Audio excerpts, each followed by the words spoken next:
If you saw last chapter, then you know what's coming. It is a spicy chapter. The fiery heat that gnaws on Yin's stomach, the settling and growing a ruse, it's no longer a foreign feeling to her. It's just familiar, and her mind suddenly displayed flashes of first night they shared with each other.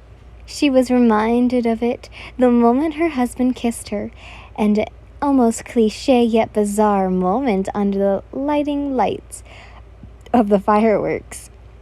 And just like that, her feelings of wanting him came back like an angry tidal wave ready to drown them into another night of passion. It seems that everything around them faded into a blur. All of the images and sounds became faint as they continued to kiss.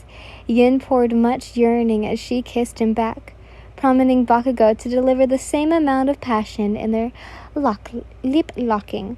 Then they broke apart, and Yin marveled at the sight of a small smile glinting Bakugou's lips.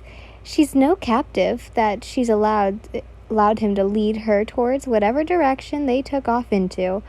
Only then did she realize that he led her into her chambers when she caught sight of a familiar door. Again, they kissed, and another range of flavor.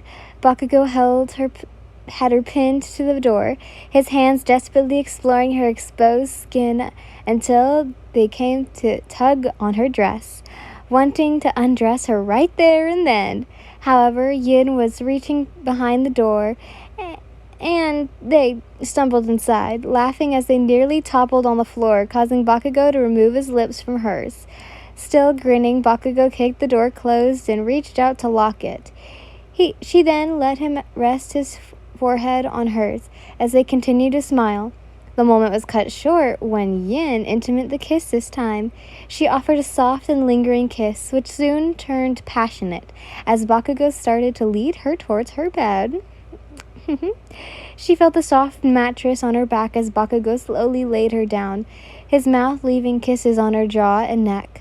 When he yearned for more skin, Yin sat up and thanked the gods that she decided not to wear a corset today because she was able to reach for the lace on her back with Bakugou's help.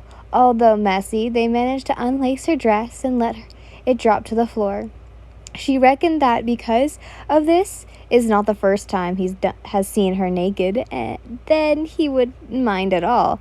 Bakugou stopped. She looked up to see his eyes wandering all over her body.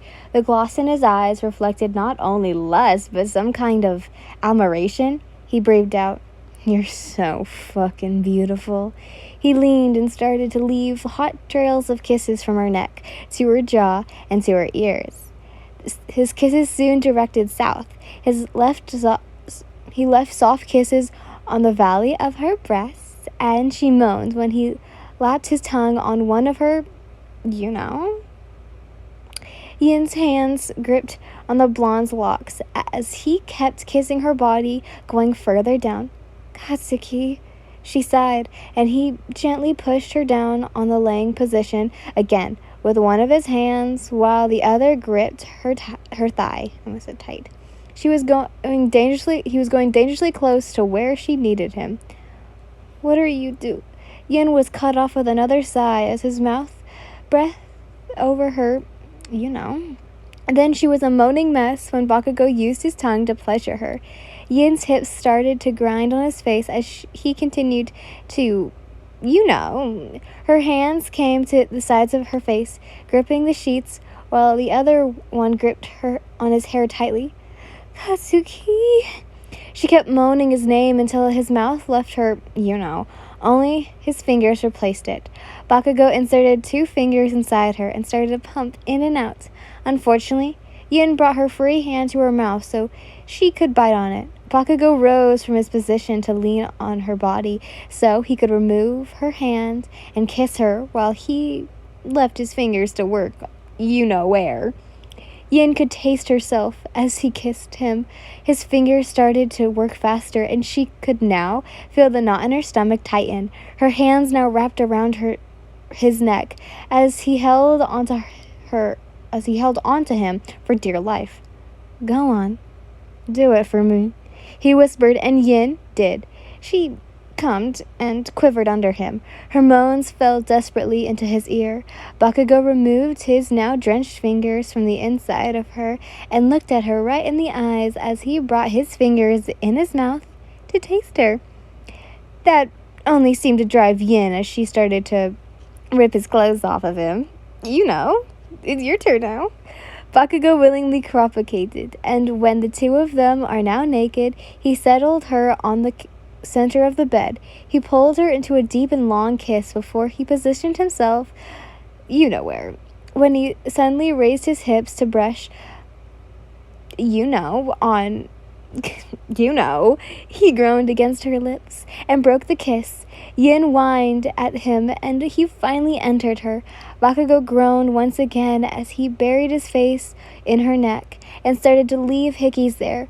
He went slow at first in order to release the moment, but Yin is impatient as she hesitantly moved her hips. Bakugou stopped, which earned another whine from her. "Come on." He sat up and beckoned her. "But I don't know how to." She hesitated, but she's already going over to him. Bakugou took her by the arm and placed her on his lap. "I'll guide you." Now, grinding her hips on his, he bit on her ear as he guided her towards, Yin let out a shivering moan as he entered her once again. She guided her, with his hands and her hips. Yin's eagerness helped as she started to ride him. Bakugou eventually let go of her hips and allowed his hands to wander her body. Yin gripped at his shoulders as she kept her pace. Her head tilted back and with the pleasure and her mouth open to let out her moans. She can sense Bakugou is getting eager too, as his hips start to meet hers, and when she rolled her hips, he lost it and started to pound her. The sound of skin slapping filled Yin's ears, and she is now whisked away by the immense pleasure. She didn't even realize she is now burying her face in his neck and started to bite on him while her nails left angry red marks on his back. She can now feel that she is near and could tell that Bakugou's groans that he will finish soon. Suddenly, Yin felt one of his hands reach for her, and he started to rub on it as he fucked her senseless. The only word she can form is his name, and she screamed it so loud as she came undone. Bakugou is yet to come, so he flipped the position. He brought her down on the bed and continued to pound her. Yin became a mewing mess once again, and the knot in her stomach came back. His thrust became sloppy but fast. She could tell he's near. Yin also felt that she will come again for the third time. And when he gave a strong final thrust, both of them came at the same time. His hot seed squirted inside her, and the two are now aware of the heat their body had been radiating off. Bakugou collapsed beside her, while she met his eyes and smiled. Her hands came to caress his cheek as he pulled the blankets over them. "We're not going to join them outside, are we?" she questioned, referring to the nobles celebrating outside, and felt his arms wrap around her. Chuckling, he said, "Hell no." The next morning when Uraraka woke up, she felt the grogginess from staying up last night, as she waited for the nobles to finish their parties so she could clean up with the rest. She also tried to find Yin in the crowd, and when she didn't see her, she went to her chambers, only to see that the doors were locked. Uraraka thought the queen decided to sleep early, so went back outside to help the other servants. This morning, she ought to ask Yin what happened to her to retire so early last night. She's concerned if she might be feeling sick. So, before Uraraka decided to go to her queen's chambers, she did her usual routine of having a quick and small breakfast first, before preparing Yin's food. She even asked the servants in the kitchen to prepare a soup for her in case her theory of the queen being sick was correct. But when Uraraka sensed the sudden rushing about the kitchen servants, then she heard the words of King Todoroki and sudden arrival today from the servants, and before she knew it, she was rushing all the way to her queen's chambers to prepare her. Gritting her teeth, Uraraka prayed she can prepare Yin before the arrival of the Northern King. So when she reached her chamber, she rushed inside and immediately said, "Your Majesty, we need to get you ready now. King Todoroki will be arriving today without She cut herself off as she saw the sight before her. Yin, now fully dressed, no worries, sat by her vanity with her older sister fuming on her. Lady Sin, Uraraka curtsied. Yin was the first one to speak. Uraraka, I'm sorry. My sister came early this morning. She said, King Todoroki is coming today? Now? Her sister exclaimed, cutting her off. When I heard of it, I came to see Yin only to see her still asleep. Of course, I woke her up and got her ready so we could immediately go and see King Todoroki. I hope you don't mind. Uraraka shook her head. Oh no, I should be the one to do this, Lady Sin. It's quite all right, Uraraka. Sin smiled. Besides, I miss spending my time like this with my sister, so it's really all right. If you insist, my lady, I should go fetch her breakfast. Yin's sister finished fixing her hair and immediately shook her head before grabbing some powder from the vanity. No time for breakfast. King Todoroki will be here soon. Uraraka looked at Yin and saw her smiling to comfort her. It's all right, Uraraka. I'll have my breakfast later, she said, and then her sister was dabbing powder on her neck. Uraraka smiled sheepishly at the siblings before acknowledging their requests and went back to the kitchen. Sin was right to rush to her younger sister this morning because not a moment later, it was announced that King Todoroki's carriage has been spotted entering the front gates of the palace. And so, Sin has to drag Yin to the war room in a haste. She and her husband were invited to witness the treaty between the two kingdoms, and such an honor is not to be declined. Her husband was so excited to see the treaty just as she was excited to see the handsome king of the north. Yeah! When Sin dropped Yin by Bakugou's side, she didn't fail to notice the glow that the royal couple shared. She decided to keep it upon herself to now and save it to tease her sister later. However, all intentions is forgotten the moment the doors to the war room opened and King Todoroki's presence was announced. The king of the north lived up to the rumors about his charming demeanor. Sin is pretty much convinced when King Todoroki marched inside with a white uniform and blue cape. Oh, his red and white locks complemented his attire, and she noticed he has a set of 2 different colored eyes. The oddity seemed to add to her already failing charms. Oh, how Sin wished Yin could have married the Southern King instead. But her sister seemed to be satisfied with the blonde king already. Sin would have to want to marry King Todoroki as well, but her heart already belongs to her husband and their children. However, that won't stop Sin from gawking King Todoroki. When King Todoroki stopped in front of Yin and Bakugou, Sin can now sense the atmosphere has turned tense.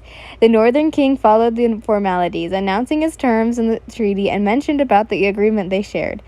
I was true to my word. I pulled my men back and ended the war between us. The Northern King said, I expect that my request will be hard. But first, I know I must have something to offer you.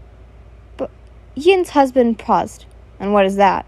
Besides my surrender of the kingdoms of Ross in your hands, I have also decided I will return the territories you own that I've conquered from you. Gasps and whispers of disbelief filled the room. All are shocked at the generous offer King Todoroki has made. Sin reckoned that Bakugou should be the most thrilled and shocked out of everyone, but he remained passive and judged the Northern King. However, one glanced towards his wife, and he seemed to give what she decided. Bakugou set his ruby eyes on King Todoroki yet again. Let's sign the treaty to seal your promises. King Todoroki's reaction was a relief, while everyone in the room was shocked of pure joy.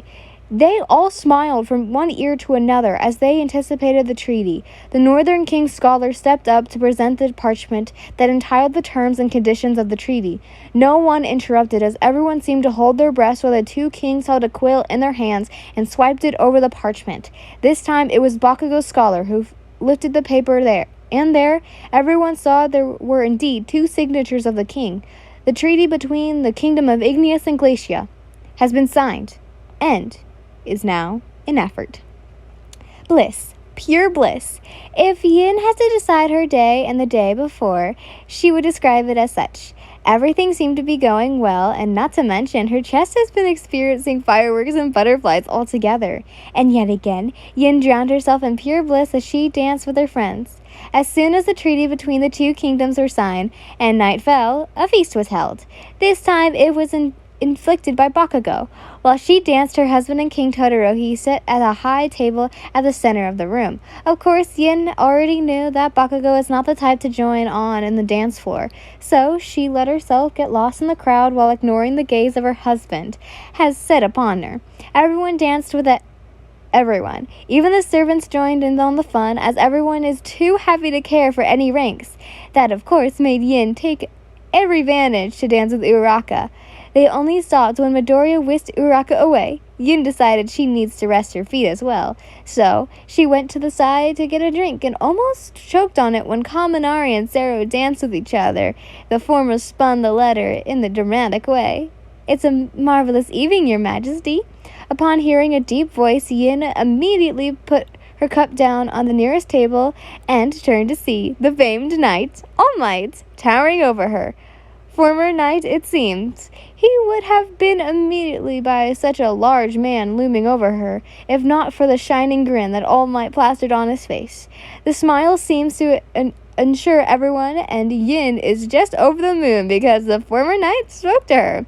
"Sir All Might," she smiled without even thinking, offering a curtsy. All Might immediately moved his hands in a rising motion as he insisted Yin to stand.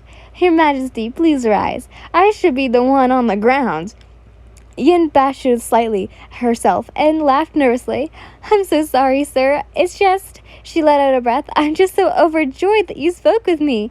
I am surprised that even with your status as queen, you regain a man like me. I am no longer a knight, Your Majesty. As such, no one is obliged to call me sire anymore," he said. Yin smirked. "Well then, I shall use my position as queen to order you to allow me to address you as such." An amused, boisterous laugh had All Might knocking his head back and forth before he looked down to grin at her. "Very well then, Your Majesty. May I ask you why you're here, alone, in the corner?" "Oh, I was dancing the whole night, you see. I got tired and craved for some refreshments," she smiled. "I am close to thinking that I might have already danced with everyone in this room." "Ah, yes." All Might turned to see the whole celebration before them, but not with your husband or the Northern King beside him.